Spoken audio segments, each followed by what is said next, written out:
Welcome to Spoken Tea, where we talk about life, faith, friendship, and growth. All about keeping it 100 and having a good laugh. I'm Nnita. And I'm Krys. So grab your cup and come get this Spoken Tea. Hey guys, welcome to another episode of Spoken Tea. I'm Krys. I'm Nnita.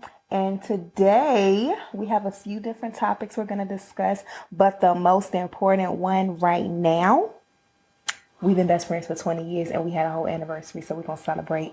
Woo woo! Yeah. If you watched our first episode, we did discuss how we met in the 7th grade, how we've expanded our friendship, how she's my son's godmother. We've been, just super close, tight-knit for years, and we hit our 20-year mark September of this year, so shout out to us. So, yes. Want to tell them about our celebration for anniversary, girl? Yeah, first of all, let's point out, let's just hit the elephant in the room in the head. It's been quite some time. Speaking of elephants in the room. Shout out to my daughter.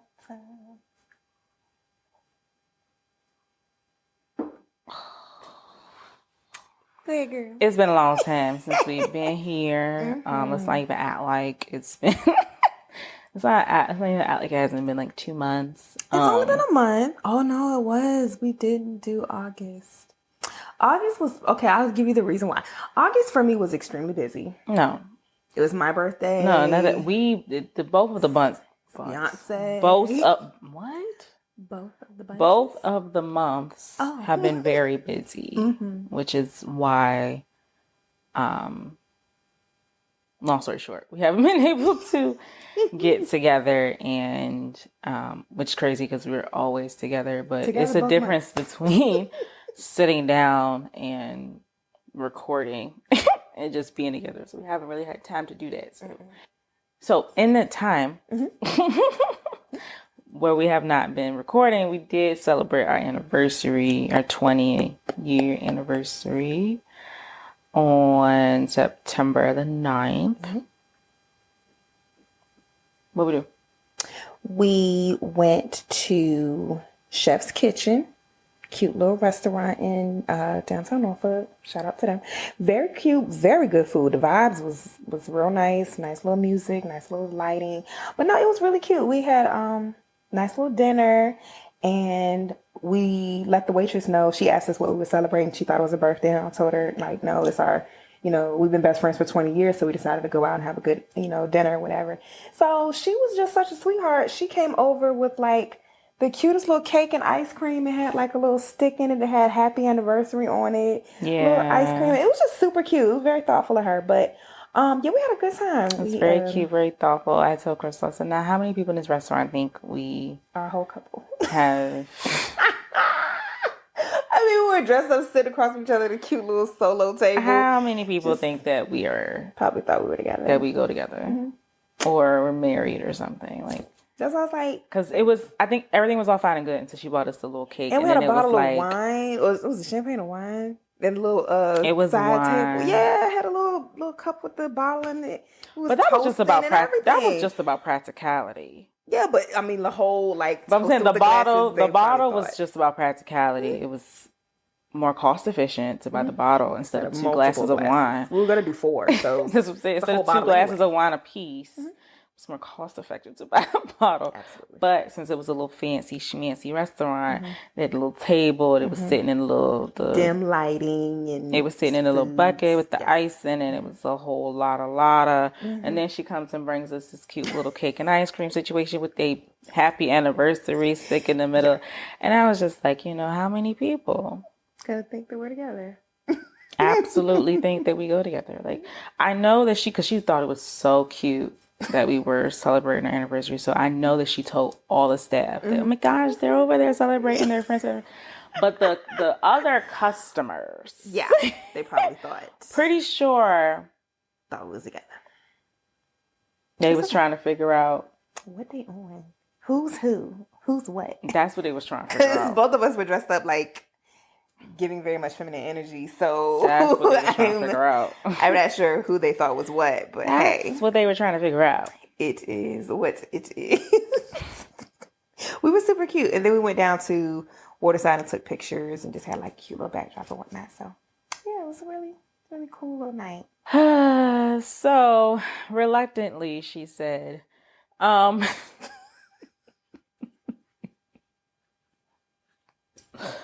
of the things that we have promised when we've made this podcast, one of the things we promised was, I can't do this. Can we do it? I can't do this. One of the things that we promise not only ourselves, but you all, is that we would be transparent in this process. Today's gonna be one of those episodes where we get a little Deep. vulnerable, a little naked in front of you guys and talk about something a little bit more serious. We're still we'll probably chuckle here and there because we just can't take life too seriously. Serious. We're jokes. But with October being October what it is, October is domestic violence and abuse and all that stuff awareness month. I'm just gonna, just talk about a couple things. Okay. I'll talk about how we kind of came to the point. So as you know, with planning a podcast, you plan for what topics you may want to discuss, what you may want to bring up. So I was scrolling through social media a couple days ago, and I saw this therapist that I follow. She might be like a relationship coach, relationship therapist. I'm not sure her specific title, but she made a video clip from a conference that she was speaking at about allowing herself to use her vulnerabilities and her life experiences as a speaking point for her to get through to other people, where she used to feel either shameful or would try to hide her traumas or things that she went through. She would just keep them to herself because she was either ashamed or just didn't feel like it was, her place to share that. But she found that the more she opened up about things that she had been through, the more women that could relate to her and the more women that were able to be, feel compelled to share their story. They could relate to it. They felt like they were able to make it through because she was on the other end of her healing journey. So they felt like, oh, well, if she can do it or she made it through something similar that I've been through, then I can make it too. So I resonated with that video where she pretty much had a headline where she was just like, use what you've been through to deliver someone else from what they may be going through or may have been through, but are either ashamed or are still quiet about it. So that hit me. I shared with Nat. I was going to say Nate. I don't know where I got Nate. I was about to say your name, but then I was like, wait, she doesn't want me to say her name. So then Nate came out instead of Nnita. It's all a blur. I'm not sure. But well, which the whole video is the whole point of what we had said we was going to do in the first place. We just hadn't gotten to the point necessarily to it. And that's what where I said. We had gotten to it. Yeah, we were like, maybe episode 10 or whatever. But I was like, rip the Band-Aid off. Let's go. I want to but talk I guess about when she saw a little video, vulnerable. she felt like we should just go ahead. So it really hit me. I was like, we're gonna have to. I'm like, come ready to record with a vulnerability. Come with something you need to rip the Band-Aid off. So mine is very raw. I'm gonna put a disclaimer out there now. I don't have anything scripted. So whatever is said. Oh my gosh, I meant to grab the tissues. I thought about grabbing tissues and I was like, we're just gonna get some swipes and wipes today. But yeah, mine isn't scripted at all. I think it's better. This podcast is never scripted. I mean, not scripted, but I don't have in mind talk points that I may want to mention, like certain things I'll know, like, oh, I want to mention that. Let me make sure I remember that.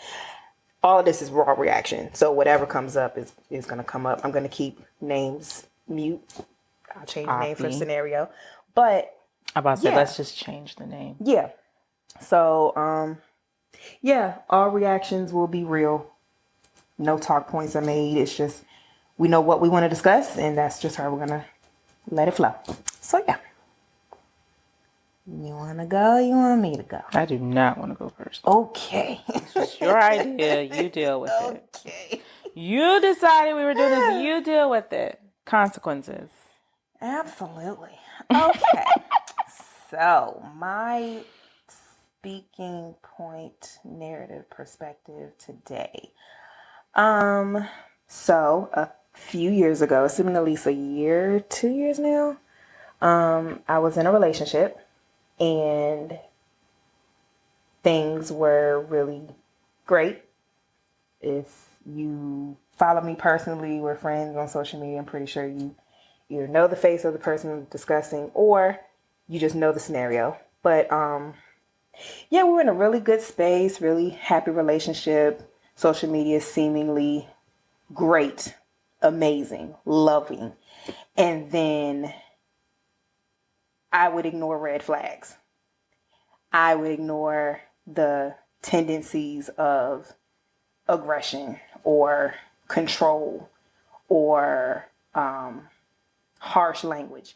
Never anything above board, like you just like, oh, hold on. Like in certain things I know I would never accept. I always said I'm never going to accept, a liar, a cheater, somebody puts their hands on you. I accepted all three of those things in that relationship. And it put me in a place of not knowing who I was, not recognizing myself, pulling away from friends, pulling away from family, and being ashamed of the current state that I was in. It started off very small, very insignificant amounts of just little ticks. Like I could say something and then his reaction was, who are you talking to? And it's just like, I was just talking. Like, it's not that deep. I would brush it off because it's like, oh, maybe he's just mad right now. But then it would be a consistent thing where it was like, you need to respect me. I'm the man in this relationship. You gonna respect me. And it's just like, okay, I didn't think me just saying something small like that was disrespectful. But okay, so then I began altering myself. I began altering my conversation, constantly monitoring what I did, how I did it. And because we both grew up in the church, if I would curse or say something, a little too street or too worldly around him, he was like, oh, a lady shouldn't act like that. You shouldn't talk like that. So then I really felt criticized. But because I was coming from a place of desiring love and having all these different things, like he checked a lot of boxes for me emotionally, checked a lot of boxes for me physically, like presentation, how he carried himself, how he dressed, how like the way he just was, checked all the boxes there, checked all the boxes with his job and his accolades and things he had accomplished. So he was on paper provider, A1, protector, A1, provider. When he was around my son, check box, tick, tick, tick, tick, tick, helped him with certain things. So he was a great person. Even around my family, we were together for at least 2.5 years. So coming to family functions at times, we would come out, and this was still during COVID timeframe. So it wasn't a lot of family functions, but toward the end of COVID, we started going to family functions. And even my family loved him. They saw him. I was like, oh my gosh, Christine, so great. Personality's great. Very, hands-on. He's helpful. He's polite. He's generous. Above board 100. At home? even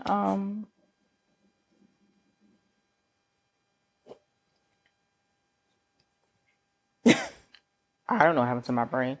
Even your son's father liked him. Like, they were okay too. They butt heads in the beginning, but they were okay. What I'm saying is, eventually they became okay. They were okay. Eventually they were cordial. But even like I'm saying now, like in the behind the scenes portion of it, it was still very controlling. So any conversation I would have with my son's father, it was always like, what y'all talking about? Why you talking to him? Why y'all gotta talk? And I'm like, it's about my son. It's not about that. You see the messages, and I'm an open book. I don't hide my phone. If you want to see something, I don't care. That was just me. So if what y'all texting? Take it. Look at it. There's nothing there. So he could see for himself there was nothing there. But for whatever reason, be it insecurity, be it if he just had trust issues, if it was past related issues and old relationship drama and trauma he had been through, he took that out on me. And he was had such a demanding presence that it prevented me from feeling like I could speak up, where it put me in a more fearful state. Where if you know me personally, fun, laughing, bubbly all day. Sarcastic when I need to be, laughing and joking all the time. I did none of that. None of it. I was like a shell of a person. I would go around my mom and she'd look at me like, you're not the same. And I'm like, well, what do you mean? And she's like, I'm thinking I'm still acting the same. And she's like, I can tell something's off with you. Nobody in the family knew. Only one friend knew.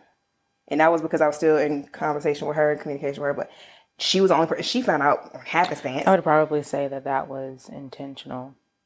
Yeah. That it was that particular friend. If I would have told her. That it was that particular friend that was intentional. Yeah. A lot of times when we're going through things, in the midst of it, we don't think we're doing things in a particular way for a particular reason, but we are. You know, we don't want necessarily to, like, we know it's not really a great situation, but we don't want to hear somebody else say it, because if somebody else says it, then it really is, and then I really need to actually do something about it. So we unconsciously tell certain people certain things because we already know how they are and how they're going to react. Yeah, and that friend, when she found out what she found out, she was like, he did what? He's done what? He's doing what? And she would curse me out. She would tell me to leave. She would tell me that I deserve better, which all the things I knew. I knew I deserved better. I knew I didn't need to be in that space. And I do want to put it out there that there was no, like, the physical situations that happened with me that never happened to my son. He was nowhere involved in that, in case anybody ever was wondering, like, oh, he was around your son. Yes, but we were always together when that happened. He was never in any space with my son where that would ever be a situation. So, need to put that out there. But he was very controlling to a sense. And I'm not even going to point all the fingers at him. I wasn't perfect in our relationship, but there was nothing I ever said or did that required a slap. There is never anything. There was nothing I ever did to require a choke, to be pinned down, to have glass broken, to have my car keyed, to have my tires flattened, for you to follow me home, for you to break my door in my apartment. Like, so many things happened in that one relationship. And it got to a breaking point, literally. Last day we were together in the apartment. I went to a basketball game to support my brother, and I came back home. Saw an old friend that I know. He's a guy. Known him since like freshman year of high school, maybe middle school. Known him for years. But saw him at the game, and he had just so happened to have been messaging me saying, hey, Chris, what's up? How you been? I'm like, good. What you been up to? I was like, we're snowed in.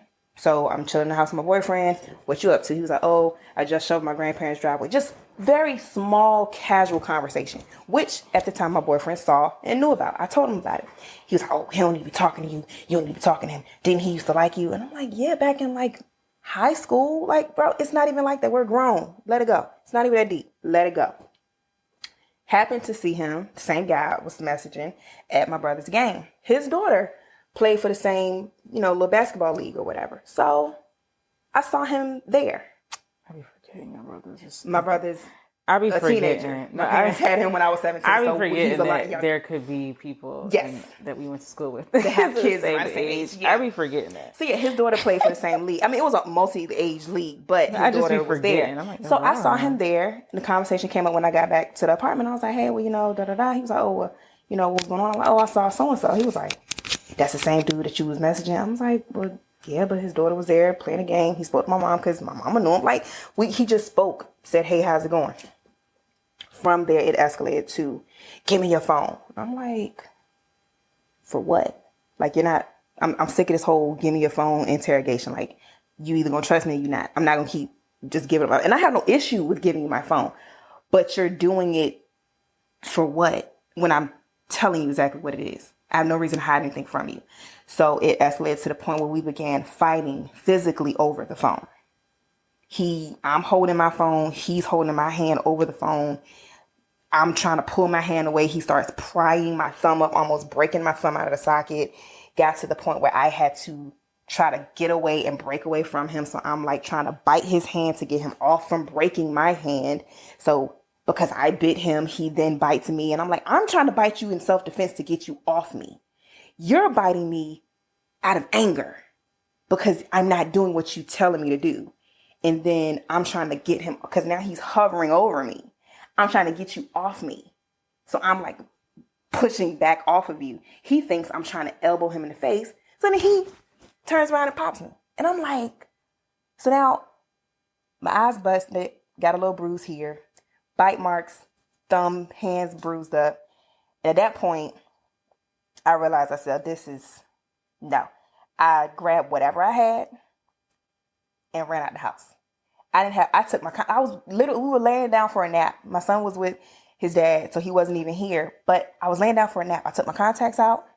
I was in my pajamas, like some little shorts and a t-shirt and my pajamas. And that was it. He was in his shorts and a t-shirt. So we were literally laying down to take a nap, but the conversation came up when I was getting ready to lay down.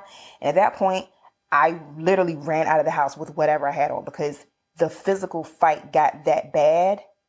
I just left my phone. Take whatever, I don't care. Left him in the house, threw on whatever slippers was at the door, grabbed my car keys, threw on a short coat. I didn't even have a long coat, and just drove to my mom's house because I was fearful for my life, because that wasn't the first time he's fought me. That wasn't the first time he's hit me. So no, I was at that point fearful because you flat out punched me. You've bit me over a phone. And the rage and anger in your eyes, you've threatened my life before. For whatever reason, I chose to stay. I don't excuse it. I did choose in those situations to stay. Why? To this day, I still don't know. But because I continued to stay, I knew I had to get out. And I didn't know in any other way to get out, but to go to the one person I knew I could. So, ran to my mama's house, right around the corner, and parked in the driveway, and I just banged on the door. She's downstairs, so she opened the door. She's like, "What, Chris, what you doing here?" And I just jumped in her arms and cried. My brother was upstairs, so he didn't know or see any of it. But I just hugged her and cried. She's like, "What is wrong with you?" My lip was busted, so that was bleeding. She saw my bruises and scratches on my face. And she's like, "What? Who did this to you?" So she's now hysterical. She's seeing like my clothes was ripped. I have nothing on my legs, but I had scratches on my legs. So she's like, "Who did this to you?" And I said his name. And she was like, oh, H no. So she was like, "Where is he at?" And I was like, "He's at my house." She said, "Let's go." So she gives me some sweatpants to put on. She tells my brother she's coming back. So she left him at the house. She said, "Do we need to call your uncles?" And I'm like, "No, I don't want to get anybody involved because the way our family goes, somebody gonna end up in jail." So they don't play when it comes to the women in the family. And I know for a fact it would have escalated to that point. And I'm like, I'm not going to endanger them for something I know I should have walked away from a long time ago. I'm not going to put them in a situation to risk their family and their freedom to defend me. I'm not going to do that. That's just how my mindset was. I didn't want to involve anybody else. So she came over. He was in here calm, chilling, just in the bathroom. Of course. Mind his business. So I go down the hallway and I'm like, "You got to go." And he's like, "I ain't going nowhere." And I was like, "You need to get out." He's like, "I'm not going nowhere." She hollers down the hallway, "You need to get out." And that's when he looked down and was like, "You called your mom?" And I didn't say nothing else. He looked at me like in shock and was just like, because that day I had picked him up from his apartment. He came, I drove for us here. So he didn't have a car. He didn't have anything here. So he was like, "You drove me here. How I'm getting home?" I was like, "I don't know. I'm not taking you home." And my mom was like, "She's not taking you home." So he had to end up sitting outside and he got a ride back to his place. But from that moment, that was the last time we really talked. And even after that, it was still small conversation where he was like, "Well, I'm sorry. Can we work this out?" And I was just like, "No, there's nothing to talk about." But then a part of me still was like, I still emotionally love you, but I know you were trifling to me because you cheated on me twice. You put your hands on me. You physically damaged my car. stalked me to my house, threatened me physically, like to do physical harm to me and in my life. You've done so many things. There should be nothing here for you. But for whatever reason, emotionally damaged as I was, I still chose to stay. And my mom literally had to break it down to me. She said, when she found out we were still in small communication, she said, look, I'm not losing you to him. I'm not burying you because you want to be in love in this crazy, stupid mess. So either you or me, either you or him. Either you want to be with him, that's fine. If that's what you want to do, go be with him. But I'm not going to have no parts of your life anymore if you're choosing to be with somebody that does that to you. And I was thinking, like, bro, I ain't losing my mama. Like, I love you, sir, but that's my mama. Ride or die, I don't care. That's my mama. You got to go. And that was literally the black and white for me to really wake up and say, you know what? You got to go.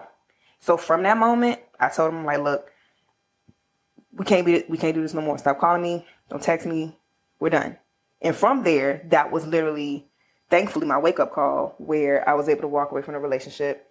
And even to this day, there's still parts of me that, because I never got even a revenge for what he's done. I never had any backlash. This is my first time talking about it publicly. So I spared him on social media.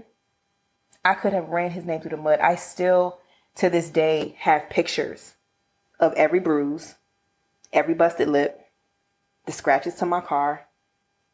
I recorded him one time on the phone when he was threatening me. I have a voice recording. I could air so much about him, but I didn't. Not to save him or spare myself. I could care less, sir. I don't care about you. If you watch this at some point, I don't care about you. But the thing is, I still hold, I really don't.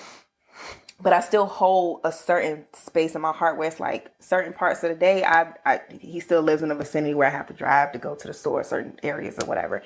And anytime I'm in that area or that neighborhood, I'm like, I think about my car and I'm like, this nigga really flattened my tires because I didn't want to go to a Mexican restaurant with him one night.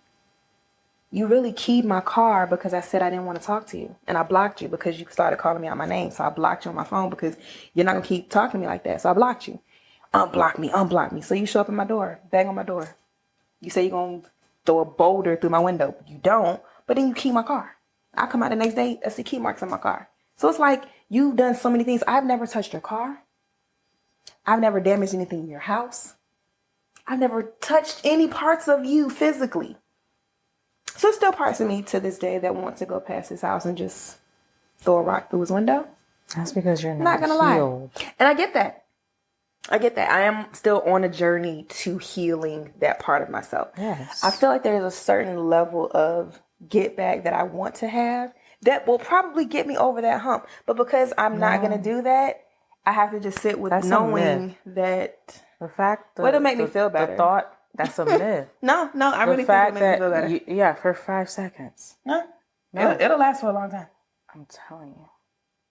I could key a car or flatten a tire and I would smile the whole revenge way. Thing or getting my lick back. Oh, I definitely want to get my lick back. It's a myth. Myth or not, it'll make me feel good. I'm fine. For I don't know, I'd say max a few hours, because what that is turning against who you are as a person. And that's why I'm saying, so that's why it only feels good temporarily, because then you're like, because then the guilt, the self-guilt that you start to give yourself because you acted out of your character gets to you. And I'm just saying you in a general sense. So that's why that's I hear it's only helpful for like 2 seconds. What's helpful for the long run is actually healing. I hear what you're saying. I really do. And emotionally, I'm in a space where I'm comfortable to just... Sounds like there's a twist outside. Yeah, that wind was a little loud. Emotionally, I'm in a space where I no longer care. Speaking on it still brings up, feelings. Of course. But I'm in a space where I don't think about you. I Yeah. don't talk about you. Yeah. You're far removed. I'm in a way healthier, happier relationship. So I'm far removed from that. But when I have those reminders where I have to look at my car and I still see a key mark, that is my daily reminder because that is my car. I see it every day. So when I see my car and I see what you did to my car and I think, I never did nothing back to you. I never cheated on you. I never keyed your mess when I very well could have. I never flattened your tires. I never did nothing. And because I hadn't done anything to deserve what you did to me and I didn't get you back in any way, it's like, bro, you getting off scot-free and I'm left with bruises. I still have scars and bruises here. You would have never done anything to warrant. There is nothing that warrants his response to you. No, ever. I get that. So, but because he did all of that to me and I took it and I took it and I took it, but then I did nothing back, it's like now that the relationship is over, he's walking away good. And I'm left with physical scars on my car, scars on my mental that I'm healing from. And he's probably healing in whatever journey he may need to do too. Hopefully. Hopefully, because he doesn't even whoever he didn't even know there was a problem. Why would he be? What is he healing from? He didn't know he had a. He doesn't. What is he healing from? God bless whoever he get with in the future. He doesn't remember when we know. went to the restaurant, we saw him, and I wanted to warn the girl at the table. That was an awkward time. We went out to a Mexican restaurant. That would have been like. You could not warn her because she would have been like, that's that bitter old. Exactly. That would have been just like another situation where you wanted to warn. It wouldn't have worked. She wouldn't have received it. But we were at a restaurant and we saw her. And the crazy part is we were just talking about him at the table. Now, I should have pulled a Michelle Williams in the girl video. I should have walked up to that table and said, girl, you need to go. You need to get out. You need to run. I'm just telling you that I know that he doesn't know how to keep his hands to himself. Yeah.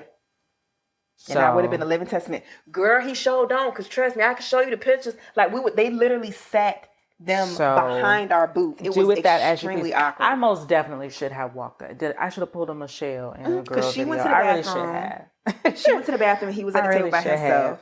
And then he went to the bathroom. And when he went to the bathroom, we definitely should have said something to her. Like, because you said, me saying something is like, it's like, yo. If I would have said I am the friend. I am the friend that saw the things. Yeah. So, hey. But his hands himself, he don't know how to control his anger, he don't know how to control. Ooh, that whole relationship. There is just, Jesus. Like I said, there's nothing that you could have ever done at any point in your relationship that warranted the responses that he gave you. No. Never, ever, ever, ever, ever. Sorry. And what I want for you, and which I've been trying to get you to do, is to heal. Because when you do, the reminders won't feel the same. Because you have truly healed. When you see if I personally won't throw the car away personally, but that's for other reasons. Just throw the car away. But when you see the key marks on your car and things like that, it won't garner the same reaction from you because you've actually healed from the situation and healed through the trauma. I've healed through that part of it. It's just when I have to think about it because I see it, then I'm like, yeah, but what I'm saying is, it just makes me roll my eyes. I don't get angry. Once you get to a real healed place, that won't happen anymore. I don't get angry. I mean, I don't get I just look at it and I'm like, yo, I really didn't deserve none of that. And then I just go about my day. It doesn't stop me in my day. It doesn't prevent me from moving forward in future happiness or future spaces. It's just like a constant reminder when I have to see it. I look at a scar on my hand and I'm just like, yo, my hand really went through that window. Like, I think about certain things that happen and I'm just like, dang, that's crazy. So it makes me grateful for where I am now because I look at where I was and then I look at where I am and I'm thankful because it's like I'm on a whole nother side of it where 2 years ago, really, was it 2 years? February 2022? You told me. Let me tell you. You told me all the business that night. You was taking my faux locks out. That was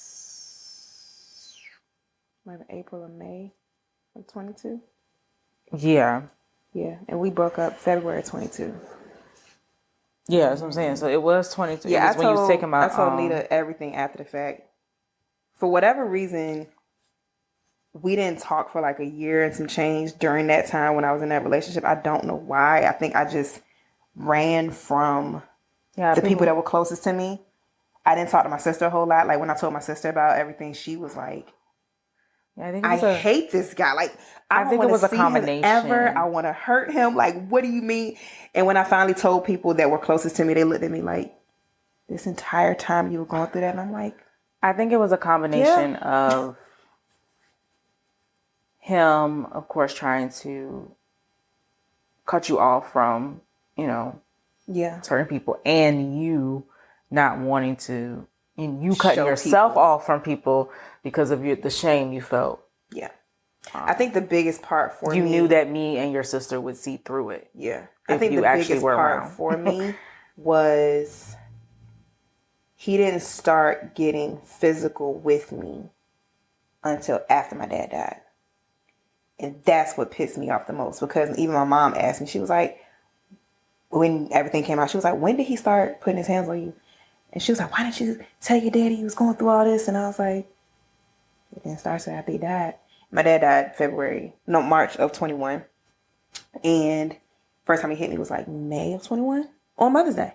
At that, all my family went up to visit my sister for Mother's Day. And I think I stayed here so my son could be with his grandmother. And then all of us would be in the same area. So I stayed here and I spent time with him, spent time with his mom.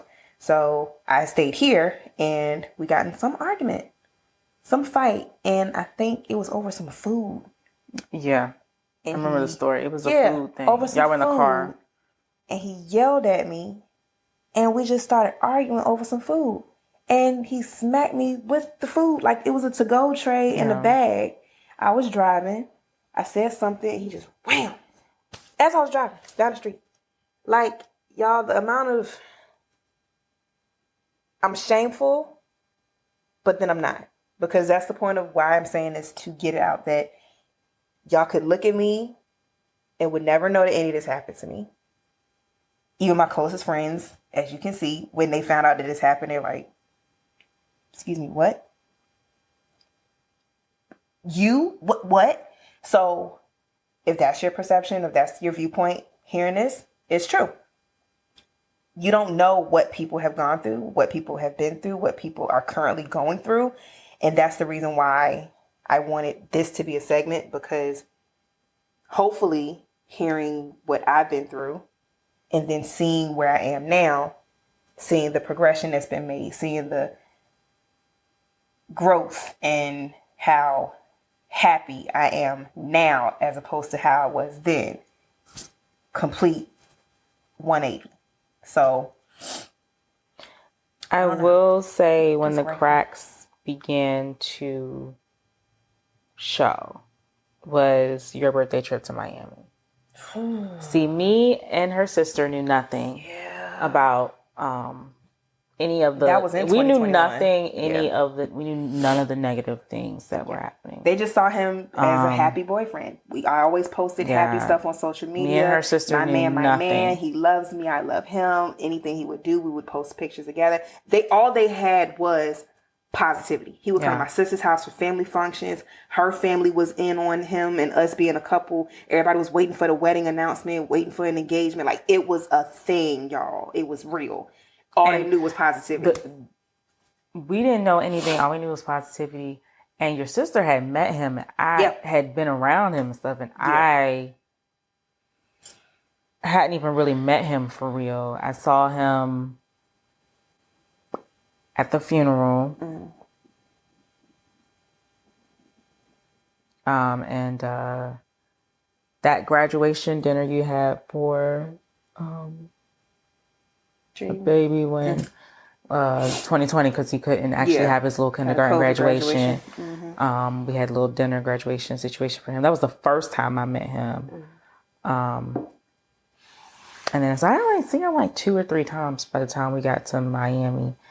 And so, like I said, me and her sister knew nothing. At your dad's funeral, the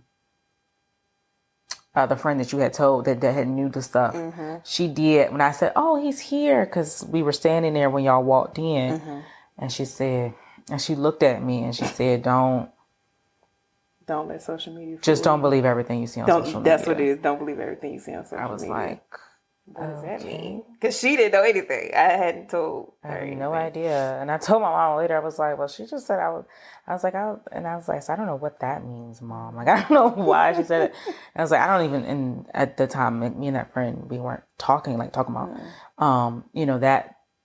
that shared loss had brought us a little bit closer together at that point for Crystal, but we weren't talking for real for me to really know what she was talking about.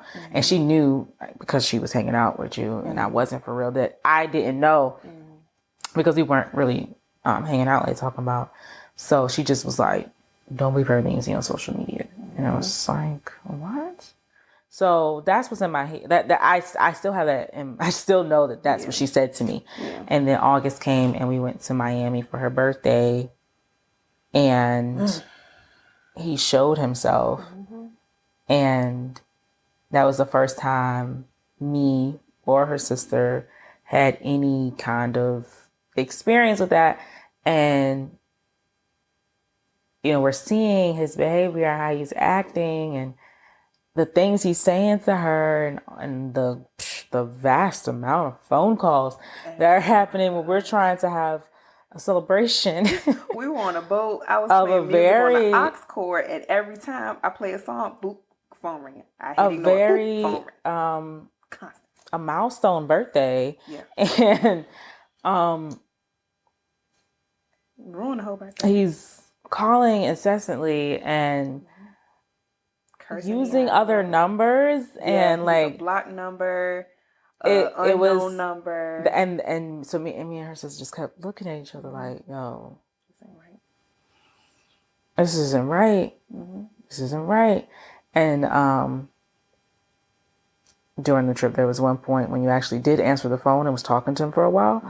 And so you were ahead of me and her, and we was just like, we were just talking to each other like, this isn't right. This is not, we don't like any of this. I don't like any of what's happening here. It's not right. We're trying to have our birthday celebration, and he has the audacity to, be calling and nitpicking about this and nitpicking about that. What I did, where I was going, who I was with. It was a problem. Everything was a problem. It's like, this is not okay. And what do we do about it? Right. This is not okay. And what do we do about it?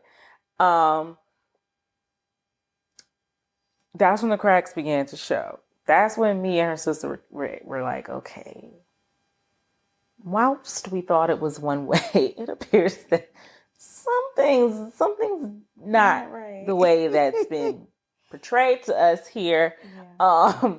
We don't really know what it is, but this is a lot. And we don't like none of this. And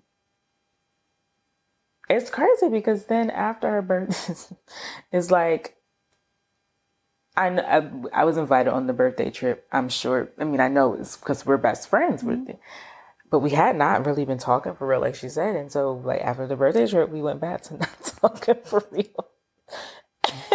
Like, talking more than before, but still not as much as like now. We literally talk every day. Yeah. Now, multiple times a day.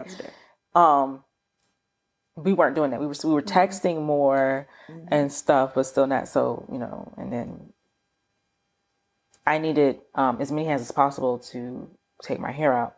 And so I asked her to come over and take my hair out. And then that's when she, told me everything. And I was just like, wow, that's what, so, and I was just happy that she did get out. I was a little mad too, just mad at the fact that, mean, of course, mad at him, and we ain't talking about that.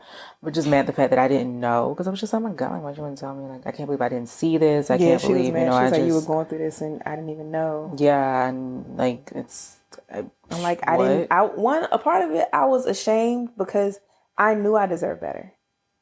And because of my failed marriage and being a single mom, I had low self-esteem about myself because I felt like, what man is going to want me as a single mom? I'm divorced and I'm coming into a new relationship. And I felt like I was just, I'm not undesirable, but just like harder, like dating would be harder. The prospect of men would be harder because all you see on social media is, oh, I ain't dating no woman with kids. I ain't dating no woman with a kid. I ain't dating no woman that's been married before. So it already put me at a stigma of myself of feeling like I'm not going to get a man of quality or a quality type of guy. So when he checked all these boxes and had all these positive qualities, it made me feel like, okay, maybe I did get a good one. Maybe I do got something going on. So it made me more accepting of the negativity to an extent because I felt like, not that this is the best you'll ever get in life, but it's just like,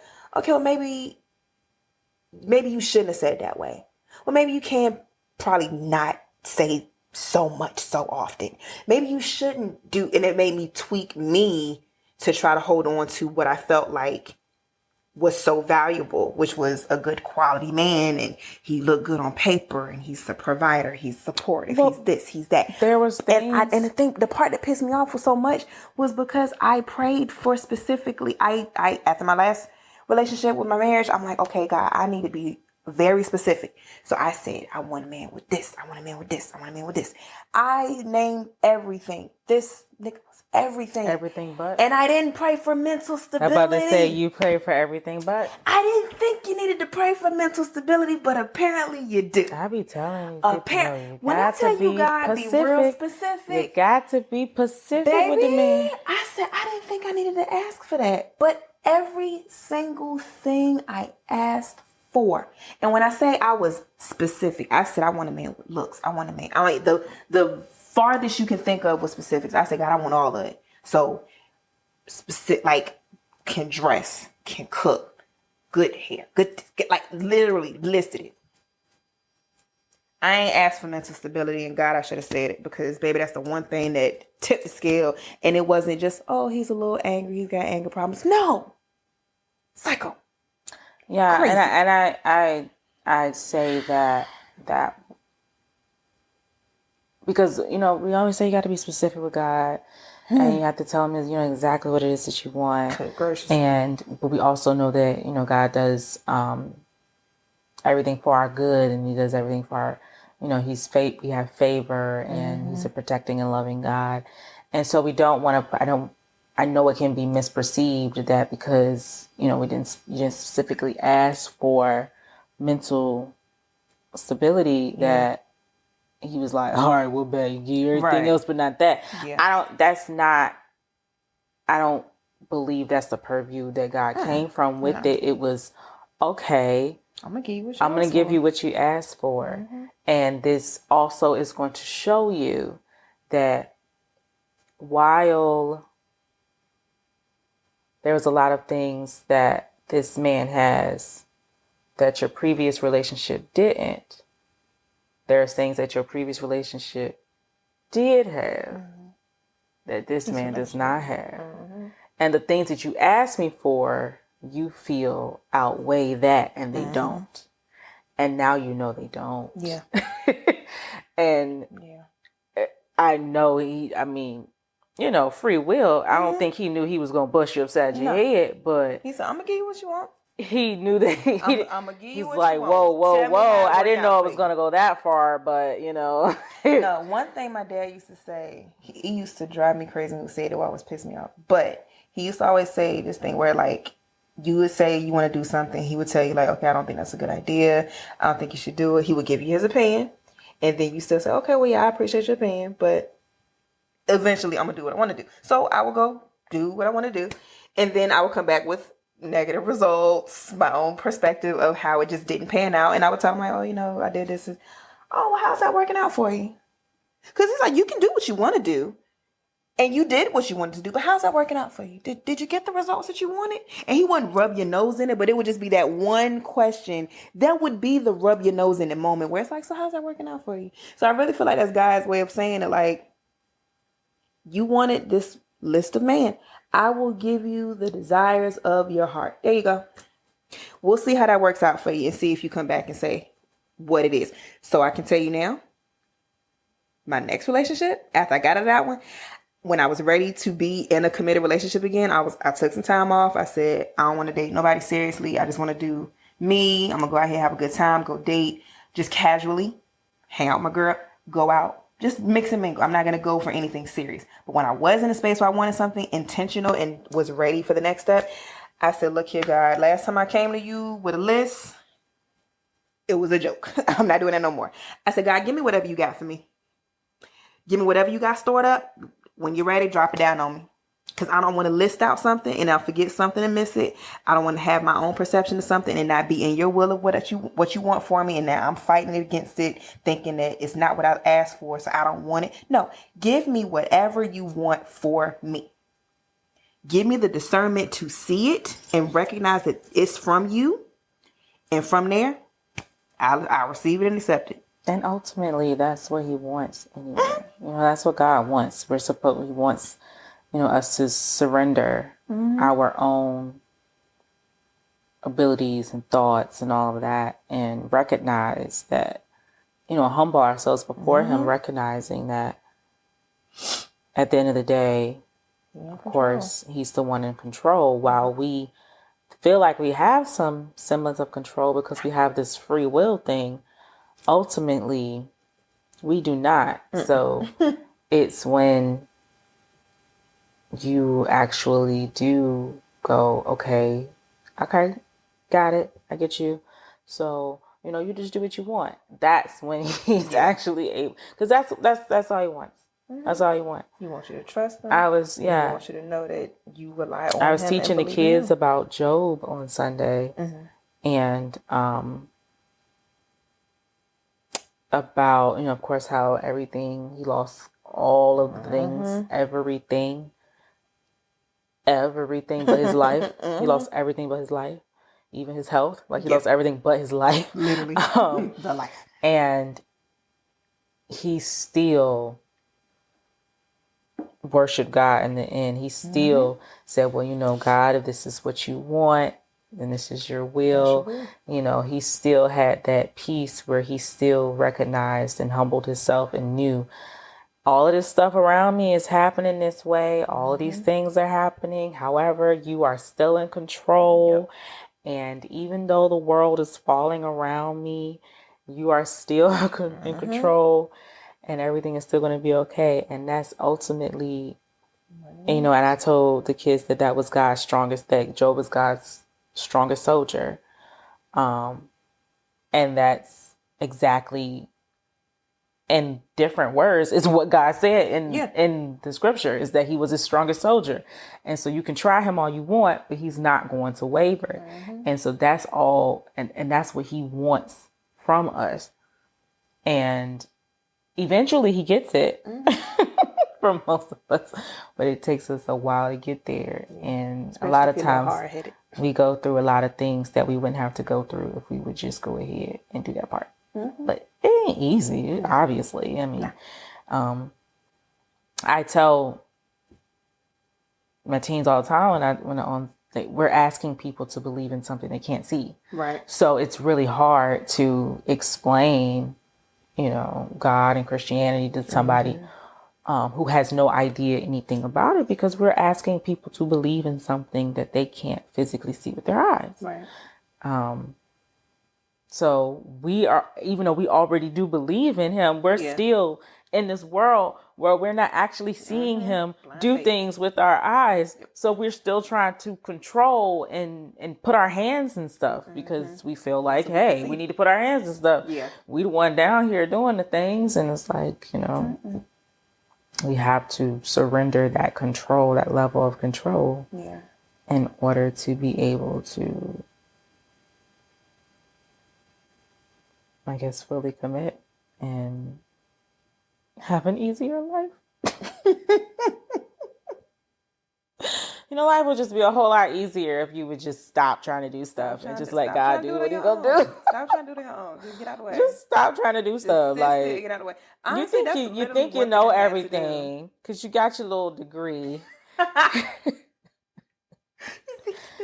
And you got some little free will, 2 arms and 2 legs, so you think you know everything when you don't. You don't.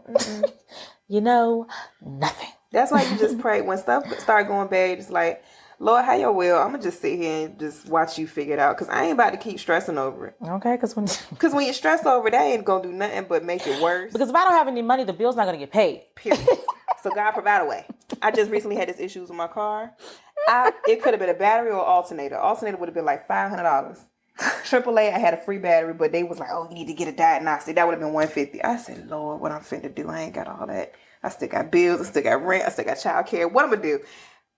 I said, "Well, God, work it out, because baby, I don't know." I legit said, "I don't know. I don't have it. God, you know my financial situation. I don't have the extra. Everything is set. I don't have the extra. So whatever you fit to do, go on, do your thing, Playboy, because I ain't got it." And I just sat back and watched his hand move. Diagnostic got done for $40. Thank the Lord. It happened to be the battery, not the alternator. AAA covered the battery, so that was free under the warranty. So all I had to pay outside of my deductible was $40, when I could have had to pay battery $200, alternator possibly Well, I'm about to say, if it was the $500. alternator, then that would have been $500. Yeah. The battery would have been $200 if it was both of them, and a diagnostic for $150. I would have came out about $700. I came out $40. I gotta see it. So when you sit back, and it took a little bit, because I had to ride with my mom a little bit. It humbled me because I had to sit in my house because my car wouldn't start. I had a week of humility, and it hurt my feelings because I could not drive my car without getting a jump. What was it the other day? Was on the phone and you said something about going something. I can't go nowhere anyway. Oh, because somebody asked me, it was like, "Oh, are you gonna be home?" It was something. To go.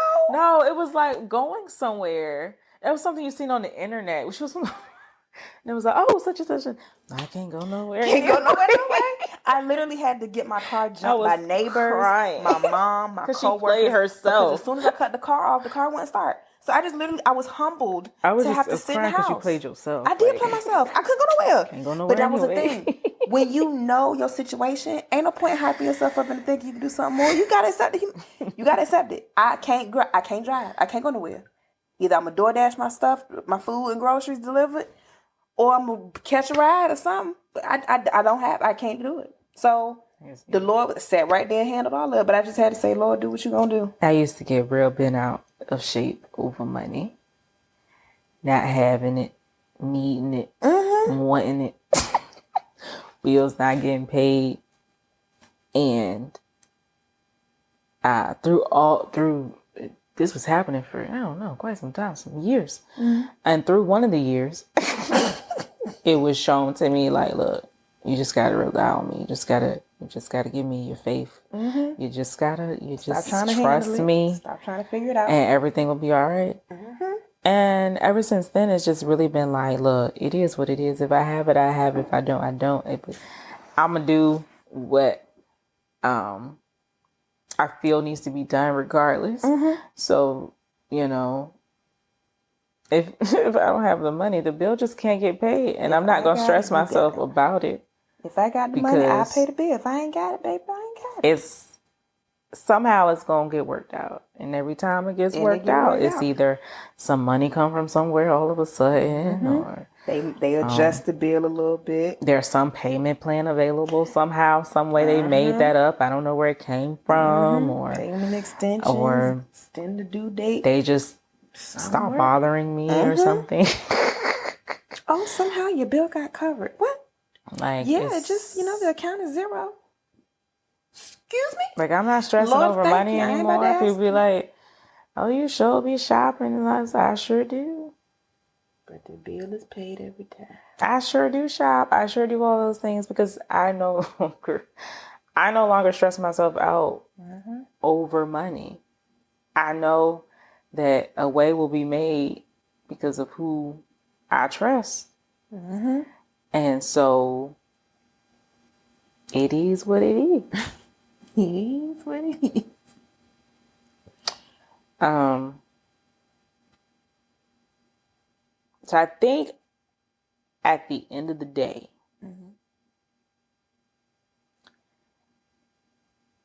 what's important now that everything has happened is how you move now. Yeah. What you learn from your experiences. The trust in God that grows from it. Because also, ironically,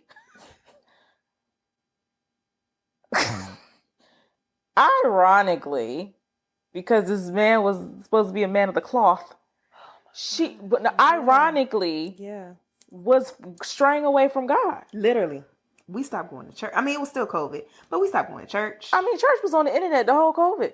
That's what I'm saying. Like, even after, like you were getting further. She was getting further away from God. Which, and I say ironically because he was supposed to be a minister. He was an ordained pastor from a youth to current. And so you would think that they would be, studying together, and he was more worldly than I was. And so he did more things than I did. Okay. Ironically, what you thought was going to bring you closer actually Jesus. Honey. That's a word right there. That is a word. What you thought was going to bring you closer actually pulled you away. And once you were able to actually get pulled away from the thing that was actually taking you in the opposite direction you needed to go, you were able to get back home. Been closer than ever. You were able to get back home where you need to be. Because sometimes, Satan is tricky. And he has the ability to disguise things that look like they're for your good when they're really for your bad. He came down as a serpent and said, "Hey, look at this fruit. Isn't it pretty? This apple looks so good, so juicy. So good. It's healthy for you. It's going to give you nutrients. It's the best apple in America. Don't you want it? Oh, this apple's better than all the other apples. Look at this man. He loves the Lord. He preaches it. He has all the things that you want. Isn't he pretty? Why don't you go be with him? Oh, yeah, because this is great. It makes sense. I should be closer to God than ever. No. Straight away. What we thought was God was really Satan. Sure was. Good flashback. What we thought was God was really like, and so pulled you in the wrong direction and was able to break away and get back to where you should be. And I'm so thankful to be where I am. For those that don't know me personally, I joined a new church. I've been visiting with Nay. Why do I keep calling you Nay? I'm really trying to find out why. Because I keep thinking about not saying saying Are you going to my Nnita. middle name and trying to make some type of that makes nickname sense. from that? That makes sense. I keep trying to stop saying Nnita. Who is Nay? And then I think Nnita, but then Nay comes out before I can get the I'm just Nnita trying out. to know who is Nay. I don't know. I'm sorry. But joined Nnita's church. I've been visiting since we was kids, but joined her church as an adult. Made a conscious decision to do that. Plan to join ministries as soon as I get my scheduling together. But like my walk is different. Listening to the Bible, reading the Bible more, listening to my gospel every morning, every day before my feet touch the ground. Like I literally, alarm goes off, I turn it off, I sit up before my feet touch the ground to begin my day. I just literally wrap myself up in my blanket. I know it's childish to think about visually, but I put myself under my blanket so it's just me. No outside influences of any kind. I just wrap up in my blanket and I just pray. I thank God. Start with gratitude. Thanking God for another day. Thank God for just being here, having the ability to speak and move and do and have another chance at life. But then just to pray for my day. But just that little bit of start to your day can drastically transform where you go. So being in this space, I feel like is the healthiest mental space I've been in ever. Before that relationship, after that relationship, I've never been in a more healthy mental space and a healthier spiritual space. And this is before when I was praise dancing in church and stepped in the choir and everything like teenagers. But it was like we went to church because our parents. I tell people all the time, I knew God. This was a conscious choice. I tell people all the time, when I was a teenager, I knew God. Yeah, I knew who He was, and I knew how to pray to Him and stuff like that. I knew what they taught me in church, but personal relationship, like knowing for yourself. Nah. We just knew each other. We went. I know who you are. We just knew each other. You big homie, I know who you are, but I don't have that. We hear with it. Now we hear with it. I can talk to you, and I know when something is for me, when something isn't for me, and it's like having that level of growth, unmatched. So I'm gonna get off my soapbox now, but that is my moment of vulnerability, and for anyone, male, female, whatever, that is in a situation, and it looks bleak, it looks dark, it looks like there's no way out. You can't make it on the other side. There is hope on the other side. There is a life on the other side. There is a way out on the other side. There are so many outlets of support groups and different programs that help with domestic violence and that help with relationship and intimate partner abuse. So please reach out to any of those if you happen to be in those spaces. Thankfully, I was able to go to my mother and she was able to step in and pull me out, because if she didn't, God knows where I would be. I don't know. Thankfully, I'm not there. But if you don't have a support group in your family that you can go to or feel comfortable going to, there are plenty of other support groups. So please reach out to them. But there is life on the other side. That is the one thing I definitely want you to take away from it. Use me as an example. There is life on the other side. Happier, healthier, sustainable life on the other side. So that is my takeaway for that part. If you feel like, if you're in a relationship and and you feel taken aback, then those are your warning signs. Yes. Pay attention to them. If you get in your mind like, wait a minute, who you think? Those are your warning signs. Small ones. Those are the things. Get bigger. Those are the things. Small ones add up. When you go, wait a minute. Yeah, wait a minute. Mm-hmm. Yeah, that's the warning signs. Those are the small things. Yeah. Things you ignore now. Because even if it's not, you can't ignore later. Even if it's not physical, verbal, it's mental. Still like, there's still abuse, and there's still like, those are still warning signs. Yes. Because he said that he may never ever hit you, or she may never ever hit you, but he or she is probably going to continue to say things like that. Mm-hmm. And that will be their form of abuse. Those are the ones that when you feel yourself, wait a minute, those are your warning signs. That's when you need to go ahead and do what you have to do.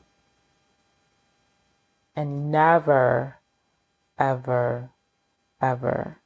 I know it's easy for us to feel shame. Super easy. It's easy to be shamed, more easily to feel shame than it is to feel joy. However, never be ashamed because you didn't act how you thought you should have acted. You didn't react how you thought you should have reacted. You always thought that you would never feel ashamed for that. I think I always tell people in my practice and my work is things that happen to me, things that people do to me have nothing to do with me. Mm-hmm. It's nothing I did. It's nothing I could have done, nothing I should have done. The way people treat you, the way people act around you, mm-hmm. the things people may do to you, perpetrate against you, have nothing to do with you.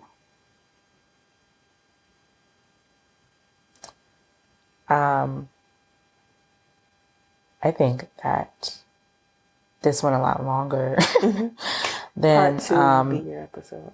Maybe we initially Yeah, but it was fun.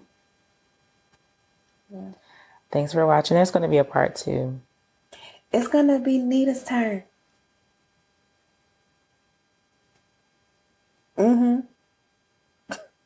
So, thanks for listening, guys. so thanks It's for been a great listening. episode. It was fun. Hopefully you take something away from it. You know, comment. Please comment. If Keep you're the in a conversation situation, going. yes. It doesn't have to stop because the episode is over. It doesn't. Comment on any of the different places that you're listening to this or watching it. Comment.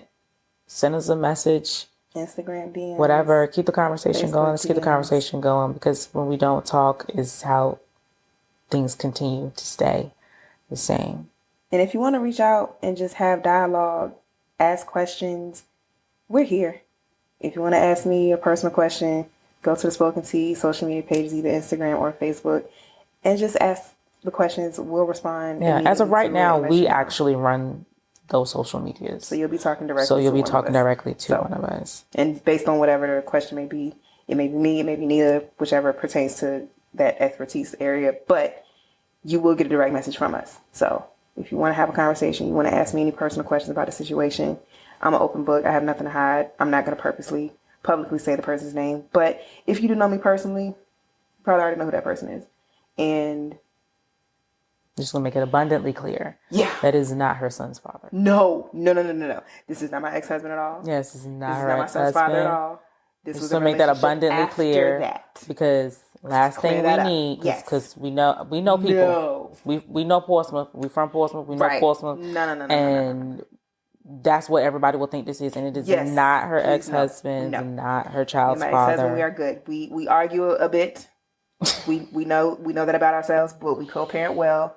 So no, me and him have a good relationship. We are fine.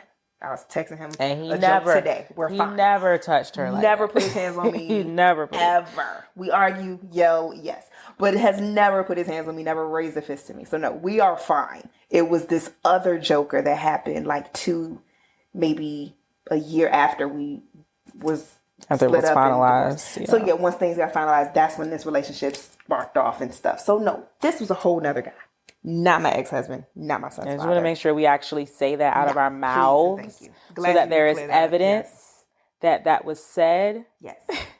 Roll the tape back if you want to say it was, because Right. it wasn't. So if anyone wants to start beef Roll with that somebody, footage. it's not my son's father. It's Roll that footage. the next guy, the tall, skinny one. Hey. Sorry, didn't say a name. Hey. Description. Not gonna give him that power. Anyways, case we anybody love wanna you. start Okay, some bye. Bye, guys. I still can't do the 2-piece. It comes out like this. I don't like it. Bye, guys.